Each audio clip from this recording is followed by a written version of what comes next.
আসসালামু আলাইকুম। ওয়ালাইকুম সালাম। কি জন্য আইছেন? আইসি বৌমারে নিতাম। আমার মেয়েরে নিবেন কি জন্য? শাশুড়ি অসুস্থ, নয় হাসপাতাল যাওয়া লাগবো। তো বিয়ান অসুস্থ হলে আপনারা বাড়িতে লোক আছে, নিয়ে হাসপাতাল যান, আপনি সেবা যত্ন করেন। আপনার বাইরে দিতেন না?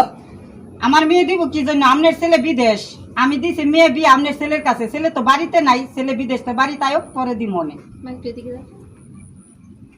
এইটা কি করে? হ্যাঁ, আর এগুলি কি? এগুলি কি আপনি বুঝবেন না? এগুলা টিকটক করি আমরা মা মেয়ে মিল্লা। ও মাই যে মিলে টিকটক। হ্যাঁ, এইটা করে তো আমার তো মান সম্মান যায়। আপনার মান সম্মান যাইতো মানছে কয় তোমার বিয়ে নিয়ে টিকটক করে, তোমার ভূতের বউ করে, তো মান সম্মান কার যায়?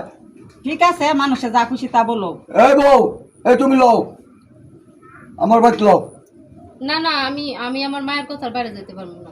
মা যা কইবো আমি তাই। তার চেয়ে বরং আপনি আইসেন বেড়ায় যান।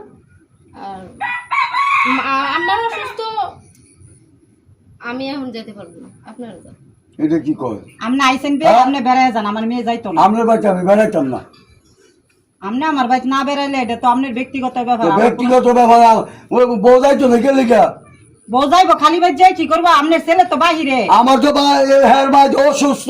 অসুস্থ হলে আপনি আছেন না, সেবা যত্ন করবেন। আমি করতাম সেবা তো পরে দিতে নামলে মাইয়া। আমার মেয়ে দিব না, হ্যাঁ দিব না। আচ্ছা তো ঠিক আছে, আমি বাদ গিয়া ওরা ফোন দেবো, দেখবো আপনাকে আইনকে ব্যাগ খায়া। ঠিক আছে, যান যান, আপনার ছেলের ফোন দেন গা, ছেলে কি করে দেখবো না।